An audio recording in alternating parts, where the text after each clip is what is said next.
เวียกที่บ่ใช้คนเกิดขึ้นแล้วโดยบ่ต้องท่าอนาคตมาฮู้จักโรงงานมืดในจีนบ่ใช้มนุษย์เดินเครื่องเฮ็ดเวียก24ชั่วโมง7วันต่ออาทิตย์มาเบิ่งความก้าวหน้าและความท้าทายของนวัตกรรมนี้จะเป็นแนวใดน้ำอบจะมารายงานให้ฟังจีนได้รับการยอมรับมาดนแล้วว่าเป็นโรงงานของโลกผลิตสินค้าหลากหลายประเภทตั้งแต่อิเล็กทรอนิกส์ไปจนถึงสิ่งทอหนึ่งในนวัตกรรมที่ปฏิวัติวงการอุตสาหกรรมผลิตคือโรงงานมืดอัตโนมัติที่เต็มรูปแบบซึ่งเฮ็ดเวียกโดยบ่ต้องใส่มนุษย์และเดินเครื่องเฮ็ดเวียก24ชั่วโมง7วันต่ออาทิตย์ประเทศนี้กำลังลงทุนครั้งใหญ่ในเทคโนโลยีปัญญาประดิษฐ์หุ่นยนต์และระบบอัตโนมัติขั้นสูงโรงงานมืดหมายถึงโรงงานที่ใช้ระบบอัตโนมัติทั้งหมด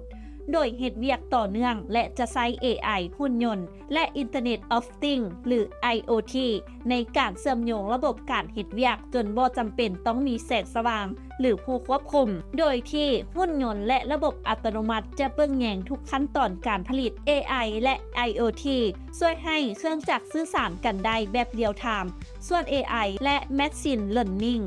ตรวจสอบคุณภาพสินค้าแบบอัตโนมัติแน่นอนว่าถึงโรงงานมืดจะมีประโยชน์ที่หลากหลายต่อการผลิตแต่มันจะเข้ามาเปลี่ยนโฉมของตลาดแรงงานที่จะสร้างความกังวลและความท้าทายเช่นอาจเฮ็ดให้คนสูญเสียเบียกและการหยุดนิ่งของตลาดแรงงานการลงทุนเริ่มต้นด้วยต้นทุนที่สูงผู้ผลิตรายใหญ่อาจได้เปรียบแต่สำหรับธุรกิจขนาดน้อยอาจพบกับปัญหาในการลงทุนเริ่มต้นและนอกจากนั้นยังมีความเสี่ยงด้านความปลอดภัยทางไซเบอร์และความเป็นส่วนตัวของข้อมูลแต่ถึงแนวใดก็ตามการเกิดขึ้นของโรงงานมืดในจีนก็เป็นความก้าวหน้าที่เห็นให้เห็นว่าจีนเดินหน้าไปไกลหลายทางด้านเทคโนโลยีท่านเดคิดเห็นใดร่วมคอมเมนต์กันเข้ามาได้นำอบธรรมวงศ์รายงาน